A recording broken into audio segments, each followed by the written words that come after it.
Well, welcome. If you've just joined us and you've never been to Sunday morning online with Challenger about church before, that'll be all right. Don't worry. If you have been before, thanks for coming back. So this morning we're looking at the story of Hagar.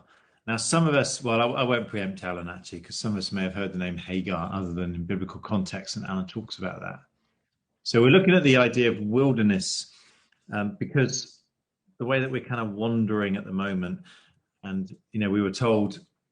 Well, we've been told several dates, haven't we, over the last year? Now we're told half term is the kind of next point, and if you're watching the news, it looks like it might be Easter now, and then you think, well, actually, who knows? Who knows? But that's why, as a people, we've gone for the idea we're going to Easter is our next horizon, and if Easter approaches and that horizon approaches and things don't look good, we're not going to throw our toys out the pram. We might cry a bit, we might feel a bit down, but then we look to the next hilltop beyond that horizon, don't we? And we keep walking together. So it is kind of, there are lots of parallels, which is why we've ended up on this theme. There's lots of parallels with the story of God's people where they just wander and they know where they're going to ultimately get to. But it takes them a long time, like the wilderness wanderings, 40 years, wasn't it, for the story of the people in the wilderness. And so, but what we've done is that's the obvious one, isn't it? And we will get to the story of Moses and the people in the wilderness. But even before and after that, there's lots of stories where the people just kind of get lost and they wander, sometimes deliberately and sometimes accidentally. So we're going to hear the story of Hagar from Allan now. Now, Alan's very shy and retiring, and much like me, but hasn't used the camera very much. So there's quite a lot of imagery going on with this. And Alan's going to take us through the story of Hagar with a series of reflections, and there's a song about halfway through as well, as we ponder the story of Hagar. Now, if you don't know the story of Hagar, listen very carefully, because it is a horrific and amazing story. And if you do know the story of Hagar, listen very carefully, because it is a horrific and amazing story. So I'm going to hand over to Alan, not literally, because he. Good morning and welcome to this morning's service, which is continuing a series on wilderness experiences and is focusing on the story of Hagar. You can see a cartoon about Hagar on the screen. You may be wondering why. You may be wondering whether this particular cartoon in which Hagar's ship has been shipwrecked and he's questioning why it is that he has this suffering is some kind of proxy for the wilderness experiences that we're looking at. Well, not really that, no. Perhaps you're thinking by way of introduction it reflects what I'm feeling about doing this particular service. Well, there's something there in the why me. It was a challenge from Neil on WhatsApp that said it doesn't have to be a woman who's talking about Hagar. It could be a man, and I said, okay, I'll have a go. But having had to go, it's not that easy. So maybe it is a reflection about how I've found preparing for this service. You may say, though, that I volunteered. You'll discover when we look at the story of Hagar as it appears in the Bible that the fact that you volunteered something doesn't mean that you're very happy with the consequences that flow from it, but we'll get there a little bit later. Is it maybe because it's got the word Hagar in the title? Well, that's certainly how this particular cartoon came to my attention when I searched the term Hagar on Google. So there's something in that, but this isn't the Hagar that we're going to be looking at. This, as you can see, is a white man called Hagar, whereas the Hagar we're looking at is a black woman within the Bible, and they're not one and the same, and they're not really a proxy for each other either. Is it maybe then because this is the week of President Biden's inauguration? Well, that is why this particular Hagar the Horrible cartoon seems to be in the news and getting returned when you put in the search terms, because it turns out that this particular cartoon is one that is one of President Biden's treasures, that it was given to him, as I understand, by his father at a time when his father was concerned that his faith was weakening. Um, and it was given to him shortly before, you may know this story, um, Joe Biden lost his first wife and one of his children in a tragic car accident. And the meaning of the cartoon became that much more poignant as a result of that experience of losing his wife and Bo, his son, in a car accident. And he now has that cartoon framed, and there's been some discussion about whether that framed cartoon is going to be appearing on the walls of the White House. So that's certainly why it came up when I was preparing for this service. But no, it is the idea within this about what we call agency, which is the extent to which we are in control or not in control of events. Um, Agency is weighed against the idea that structural forces, matters beyond our control, are basically determining our the direction of our lives. And I am going to be reflecting, when I come to reflect on the story of Hagar in the Bible, about whether it is structural forces beyond our control or whether we do have some say in our own direction, in the direction that we take. And that really is the take from this that I invite you to reflect on as we look at the story of Hagar as it appears in the book of Genesis in the Bible. I'm going to read the story of Hagar from Genesis chapters 16 and 21. I'm using the Living Bible and the Bible Gateway website. There are things that you notice when you're asked to study and when you read around a passage that you may not notice if you are just listening to a story, and particularly one you're familiar with. But I invite you to think about some of those things by posting on the right-hand side of the screen 5 questions to reflect on as you listen to this story. They're about whose voice is being heard and who is doing various things and who is naming or not naming. As we go along, I may skip some parts. But Sarai and Abram had no children, so Sarai took her maid, an Egyptian girl named Hagar, and gave her to Abram to be his second wife. Since the Lord has given me no children, Sarai said, you may sleep with my servant girl, and her children shall be mine. And Abram agreed. He slept with Hagar, and she conceived. And when she realized she was pregnant, she became very proud and arrogant towards her mistress Sarai. Then Sarai said to Abram, it's all your fault, for now this servant girl of mine despises me, though I myself gave her the privilege of being your wife. May the Lord judge you for doing this to me. You have my permission to punish the girl as you see fit, Abram replied. So Sarai beat her, and she ran away. The angel of the Lord found her beside a desert spring, along the road back to Egypt. The angel, Hagar, Sarai's maid, where have you come from, and where are you going? Hagar, I'm running away from my mistress. The angel, return to your mistress and act as you should, for I will make you into a great nation.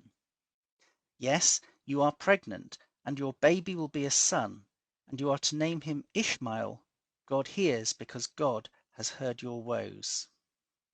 Thereafter, Hagar spoke of Jehovah, for it was he who appeared to her, as the God who looked upon me. For she thought, I saw God and lived to tell it. So Hagar gave Abram a son, and Abram named him Ishmael. Several chapters pass, and by chapter 21, Abram has become Abraham and Sarai Sarah. Ishmael is a little older, and Sarah is pregnant with Isaac. Then God did as he had promised, and Sarah became pregnant and gave Abraham a baby son in his old age, at the time God had said. And Abraham named him Isaac, meaning laughter. Time went by, the child grew and was weaned, and Abraham gave a party to celebrate the happy occasion. But when Sarah noticed Ishmael, the son of Abraham, and the Egyptian girl Hagar teasing Isaac, she turned upon Abraham and demanded, "Get rid of that slave girl and her son. He is not going to share your property with my son. I won't have it." This upset Abraham very much, for after all, Ishmael too was his son. But God told Abraham, "Don't be upset over the boy or your slave girl wife. Do as Sarah says, for Isaac is the son through whom my promises will be fulfilled. And I will make a nation of the descendants of the slave girl's son too, because he also is yours." So Abraham got up early the next morning, prepared food for the journey, and strapped a canteen of water to Hagar's shoulders and sent her away with her son. He walked out into the wilderness of Beersheba, wandering aimlessly. When the water was gone, she left the youth in the shade of a bush and went off and sat down 100 yards or so away. "I don't want to watch him die," she said, and burst into tears, sobbing wildly. Then God heard the boy crying, and the angel of God called to Hagar from the sky, "Hagar, what's wrong? Don't be afraid, for God has heard the lad's cries as he is lying there. Go and get him and comfort him, for I will make a great nation from his descendants." Then God opened her eyes, and she saw a well, so she refilled the canteen and gave the lad a drink. And God blessed the boy, and he grew up in the wilderness of Paran and became an expert archer. And his mother arranged a marriage for him with a girl from Egypt. So the questions that I said you might think about.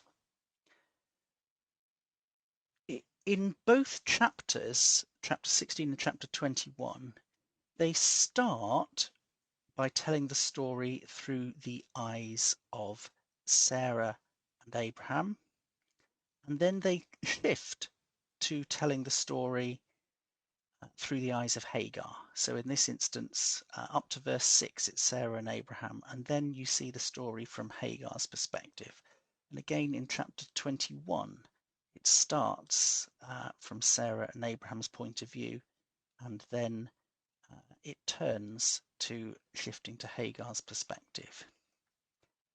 Neither Abraham nor Sarah use Hagar's name, and neither Abraham nor Sarah speak to Hagar in this story. Hagar is variously described in this story as a maid, an Egyptian girl, Abraham's second wife, a servant girl, and then in chapter 21, she's referred to as the Egyptian girl Hagar, the slave girl, and slave girl wife. Who names Ishmael? The angel says to Hagar, "You are to name him Ishmael, God hears, because God has heard your woes." Hagar returns, and it seems there's a reconciliation with Abraham, because verses 15 and 16, we have Hagar gave Abram a son, and Abram named him Ishmael. For whose sake does God make Ishmael's descendants into a nation? You will see in chapter 16 that the angel promises to Hagar, "I will make you into a great nation." in chapter 21, you see God says to Abraham, I will make a nation of the descendants of the slave girl's son because he is also yours. And then later you have a third account where God hears the boy crying, and it says, for God has heard the lad's cries as he is lying. Go and comfort him, for I will make a great nation from his descendants. So Hagar, Abraham, and Ishmael are all heard by God and receive that promise. There is some artwork that depicts these stories of Hagar and Ishmael that you can see on your screens. There's a few images and they are looping round because there's only a few. So you'll see the same images a few times. So what can we get reflecting on the stories of Hagar and Ishmael here? I have to say that I've indicated I found it difficult and a little bit uncomfortable. My first reaction, and quite a strong reaction to this story, was when I looked at Abraham and his role, and I kind of felt he's not really taking much responsibility. There's a lot of blame throwing going on here. Not only Abraham, Sarah, of course, is indulging in a little bit of blame throwing as well. And she says that, this is your fault, despite the fact that it was me who suggested it. But Abraham always seems to be able to point to somebody else as being the reason why he's doing what he's doing, rather than because he's taking responsibility for what he's doing. And I was a bit uncomfortable about that. And then I encountered a writer who picked up on exactly the same point. It was in an article by Wilma Bailey, and it's called Hagar, a Model for an Anabaptist Feminist. Now, some of you will have heard of talking about Anabaptism before. It's an early strand of Baptist thought, a few centuries old, with a focus in particular on peace and non-violence and social justice and equality issues. And Hagar, writing about this, does comment on the patriarchs generally being relatively passive. Apart from Abraham, he comments that Rebecca plans an entire elaborate ruse to deceive her aging and blind husband, and the rivalry between Leah and Rachel is described in a long text where Jacob, the patriarch, serves only as a stud. But she says this specifically about Abraham. She talks about the passivity of Abraham here, often unfortunately interpreted as faith. That's an interesting phrase because that echoed my worry. We talk about the faith of Abraham because this is the story as we're supposed to see it, but it feels to me like the passivity of Abraham. He says it's probably an attempt on the part of the author to distance him from what is about to happen and place the blame solely onto Sarai. So I began to identify with that and with that account. But where does that get us for a message for the 21st century? What's the message say? Is there something about surrogacy? There might be something about surrogacy. There might be something about the power relations. There might be something about the issues of identity. And you will note that as a surrogacy arrangement, it was a spectacular failure because no one, neither Sarai, nor Ishmael, nor Abraham, nor Isaac, none of the players, nor Hagar, recognized Ishmael as Sarai's child as the story progresses. Does it say something about jealousy, about rivalry, feuding within families? Well, I'm sure it does. There's a lot of that, and we can learn something about that. I learned with interest when I looked at who Hagar was. I looked at who Hagar was because I was aware that there is a strand that says that Ishmael and the 12 tribes of Ishmael are the forerunners of the Arab world that surrounded Israel, and therefore that there's something in this story about a precursor to and a history to the rivalry between the Jewish nation and the surrounding nations. And when I looked, I discovered that in fact, Hagar is recognized both within the Jewish rabbinical tradition and within the traditions of scholarly Islam as having been an Egyptian princess, which is not one of the words you will have detected when you were listening to the story and hearing the different ways in which she was described. It goes back to an earlier part where Abraham is in Egypt during a famine and he gets showered with various gifts, including gifts of people, and then he gets thrown out of Egypt. How does that compare, though, that view of her as princess? How does that compare with other stuff that I discovered? Because I also discovered a new concept to me of womanist theology. It seems that womanist theology focuses on particular perspectives of black women on the basis that feminist theology seems to be dominated by the voices of white women and black theology by the voices of black men. But what about the voices of black women? So this is called womanist theology. And one theologian in particular I'm about to tell you about, um, Dolores Williams.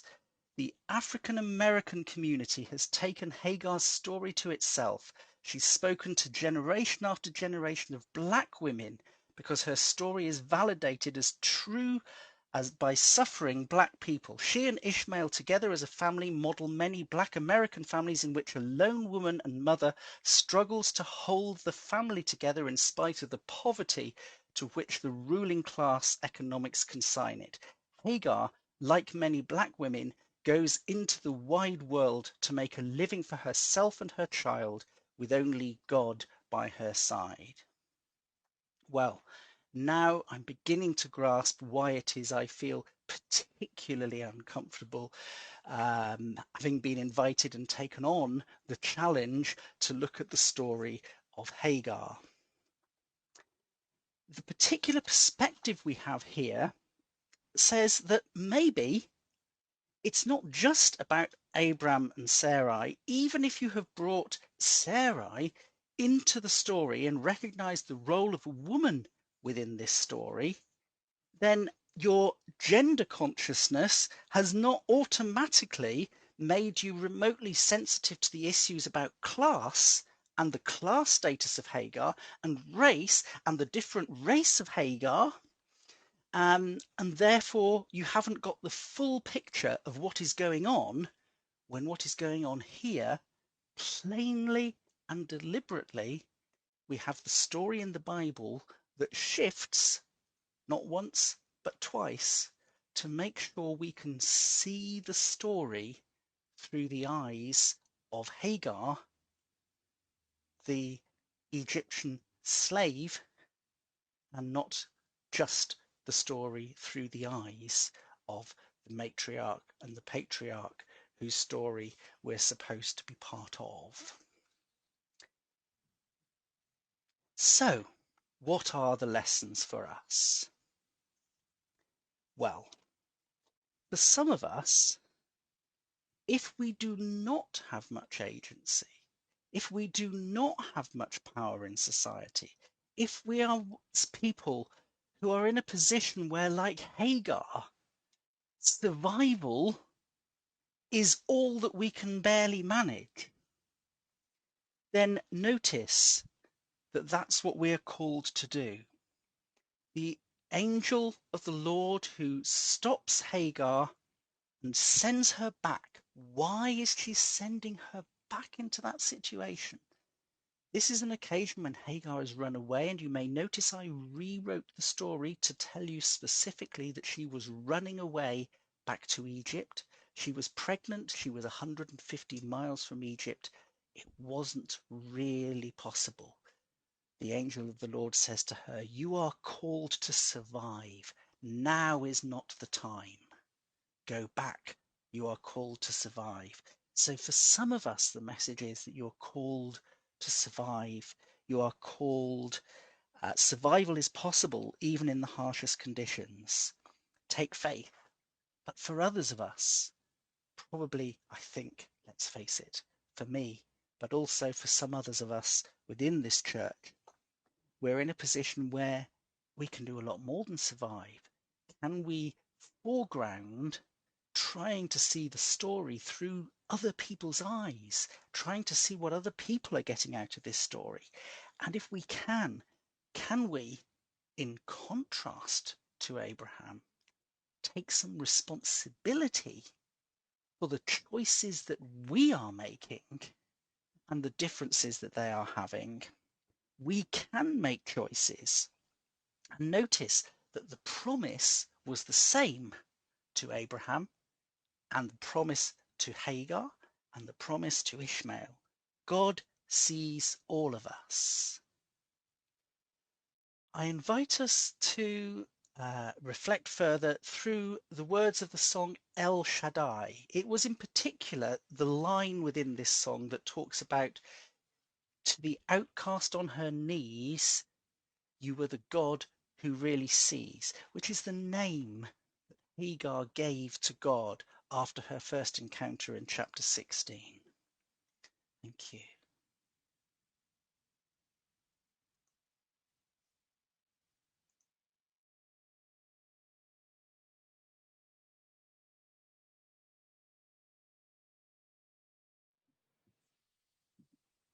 One of the things that we need to learn to do, because I don't like telling people what to think, but I do like telling people that they should be thinking. One of it is how we read these stories, because these stories contain great voices, don't they? So I don't know what you drew out of that story, so I don't want to talk about the themes, perhaps. But I'd like us to ponder whenever we read, whose voices are we hearing and what are they saying and how does that speak today? You have to look at what the biblical story meant when it first kind of emerged, that story. But you've also got to think, if scripture speaks today, what is that voice today? And that womanist theology stuff, I hadn't come across that either. That's fascinating take, because whenever you hear one person's voice, it usually means it's someone else's voice. If you're missing one person's voice, the chances are you're missing other people's. And this is where people get defensive, don't they? Go, well, what about this and what about that? All voices are important, which is why if someone is speaking more quietly, you need to give them some extra attention. The people who are shouting are going to be all right. They will get heard. And that's true in matters of race and of gender and of class and of orientation and of age. The ones that are shouting will probably be okay. Whose voices have we missed? So it's a fascinating take on Hagar. I picked up the Egyptian thing and the kind of link with black theology and her being on the edge. I hadn't picked up, although I'd read it several times, that the same promise was made to Hagar that was made to Abraham and was made to Sarai. Isn't that fascinating? It's almost as though we're all God's chosen people. So wherever you would put yourself in that story, in the positions of power, because that speaks to power, doesn't it, that story? Like the Bible does. The Bible speaks to power, particularly the Old Testament. And this is particularly why, historically, within the slave trade as well, a lot of the spirituals are around the stories of the children of Abraham and the Exodus and Moses and freedom, because the Bible speaks to power. There's someone in power, the Bible probably has something to say to them. The Bible doesn't put us in power, it speaks to worldly power. Wherever we find that, you find it at the lowest level of society. There are power structures, but also we are affected by the bigger power structures locally and nationally and internationally. Anyway, we're going off on